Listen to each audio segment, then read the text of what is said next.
Kes pengedaran dan penagihan dadah dalam kalangan remaja di negara ketika ini amat membimbangkan apabila seramai 76 remaja ditahan Jabatan Siasatan Jenayah Narkotik dalam Ops Tapis khas dijalankan pada Jumaat hingga Ahad lalu. Kesemua remaja berusia antara 13 hingga 18 tahun itu antara 5,200 pengedar dan penagih dadah yang ditahan dalam serbuan di 367 sarang penagihan dadah di seluruh negara. Sebentar tadi merupakan paparan yang menunjukkan penyalahgunaan dadah di kalangan belia. Terdapat dua kaitan penggunaan dadah. Yang pertama, geografi. Dari segi sejarah, penggunaan dan penyalahgunaan dadah telah dikaitkan dengan gaya hidup di bandar. Dadah yang termasuk dalam tinjauan ini ialah ganja, alkohol dan amfetamin. Penggunaan dan penyalahgunaan dadah dalam kalangan juvana perlu menjadi perhatian semua rakyat, termasuklah ibu bapa, masyarakat dan pihak yang berkuasa. Kaitan yang kedua ialah kaitan sosial. Sosial terbahagi kepada tiga, iaitu faktor umur, faktor jantina dan faktor kaum. Penjelasan penggunaan dadah juvana disebabkan oleh beberapa faktor penyumbang kepada tingkah laku tersebut. Faktor penyumbang asas kepada tingkah laku tersebut terletak pada struktur sosial yang besar atau dalam beberapa konteks yang lebih besar di mana juvana mewakili satu bahagian. Satu lagi penjelasan peningkat makro mengenai penggunaan dadah juvana memfokuskan pada saiz kohort sebagai penyumbang penting, terutamanya berkaitan penggunaan ganja. Walau bagaimanapun, sebuah analisis menyimpulkan faktor bekalan dan ketersediaan dadah adalah disebabkan oleh peningkatan pengguna, pengedar dan pengedar dadah di sekolah. Seterusnya ialah faktor social psychology. Faktor ini dikatakan sebagai penyumbang kepada penggunaan dadah juvana, iaitu idea bahawa penggunaan dadah adalah tingkah laku yang dipelajari. Selaras dengan itu, pengurangan tekanan mengenai penggunaan dadah remaja adalah kaitan antara ekspresi kemarahan dan penggunaan mengelak sebagai kaedah menangani tekanan. Antara faktor lain ialah idea bahawa penggunaan dadah adalah pendekatan penyelesaian masalah kepada kesukaran dalam kehidupan seseorang. Masalah untuk juvana boleh terdiri daripada pelbagai jenis, termasuklah kematian ahli keluarga, grade rendah di sekolah, keganasan dan konflik dalam rumah, dibuli di sekolah dan kematangan fizikal. Faktor personality.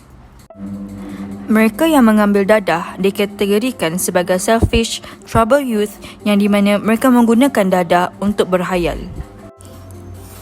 Mereka juga menggunakan dadah untuk meningkatkan rasa yakin dalam diri.